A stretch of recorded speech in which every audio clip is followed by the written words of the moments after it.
Hello and welcome back to Eye on Iowa. I'm Sarah Mueller, a reporter with Forbes, and today I am joined by Iowa Attorney General Brenna Bird, who has endorsed former President Donald Trump as the next GOP nominee. Now, can you just give me a little bit of background onto what went into this decision to support the former president? Yes, I endorsed President Donald Trump because I think he is the one who will defeat Joe Biden and get our country back on track.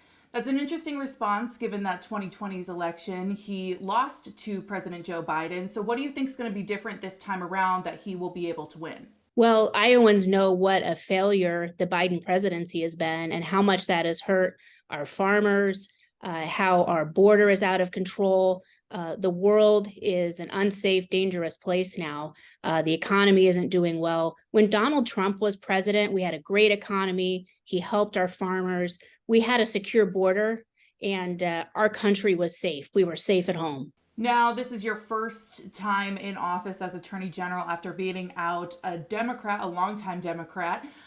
Tell me a little bit about your position as somebody who can endorse now and has pretty heavy weight behind it. Well, I was just elected as Iowa's Attorney General, and one thing that I do is I work in all of Iowa's 99 counties and listen to Iowans, and that's certainly the message that I was hearing from our grassroots here in Iowa. Also, with my background as a prosecutor, supporting our law enforcement, those things are very important to me, and I know that they're important to President Trump as well. The big question is around independents and moderates this next election. Both sides are really trying to appeal to the middle ground here. So, what do you think Donald Trump needs to do or is doing to appeal to those independent voters? Well, I think President Trump is running on his record. We were so much better off when Donald Trump was our president, and we contrast that to the failed policies of the Biden administration and what that's meant for families, for farmers, for working people. It's really been a disaster, and people want a president that can restore the economy, secure our borders, keep us safe with everything that's going on in the world.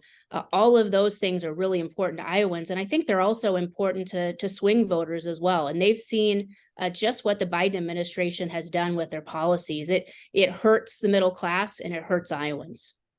Now, your governor, Kim Reynolds, has opted to stay neutral during this time and not endorsing a candidate. And actually, former President Donald Trump has kind of fired at her, saying that he helped endorse her for the governor position.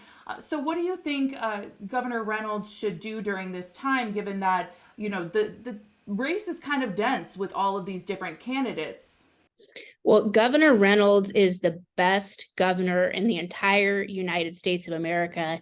And she has been a great governor for Iowa, leading on school choice and tax reform, putting parents back in charge of their education, fighting for farmers. She is a great governor, and we are so proud of her in Iowa. And I think she has done a great job of in her important role as a popular governor, hosting all of the candidates in our state, with the Iowa caucuses being first in the nation, and really highlighting all that Iowa has to offer and helping candidates get to know Iowa. So she's done a great job in the caucuses, and she has a really important and pivotal role in terms of welcoming people to the caucuses who are running for president. Now, you've been on the campaign trail. I've seen you out there taking the stage with all of these candidates. What are some of the feelings that some of these voters are having going into the next election, given all of kind of the turmoil in both camps? Well, I think, the voters are concerned about the issues. That's what I hear about the grassroots in Iowa. They want someone who can get elected, who can win, and who will fight for them on the issues. That's what I'm hearing from Iowans.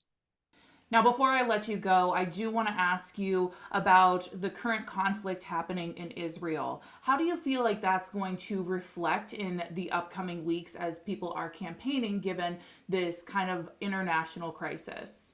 Well, I think the most important thing about what's going on with the terrorism in Israel has nothing to do with campaigns or politics. It is absolutely devastating and horrific to see what is going on in Israel, and to see what the terrorists are doing to women and children, the elderly, families. And we stand with Israel 100%. It really shouldn't even be a political issue at all. But in Iowa, we have very strong support for Israel, and Hamas must be held accountable, and we must not tolerate terrorism of any kind. And just a quick follow-up question on that. Donald Trump has said that he would revisit his travel ban if elected, given all of this recent news. And given that you are endorsing him, would you support that travel ban? Well, let me just say this too. Donald Trump is the one who relocated the embassy in Jerusalem, and also he has strong policies to keep America safe. And I think he is entirely right to say that terrorists should not be coming to our country. And in fact, I'm very concerned about that, given how porous and unsecured our southern border is. We don't know how many people have crossed the southern border who are terrorists or who are on watch lists. I think President Donald Trump did some good things in office to keep our country safe. And when he's reelected again and beats Joe Biden, he'll be keeping us safe from terrorists like Hamas as president. Thank you so much for your time. I really appreciate it. Yep, thank you.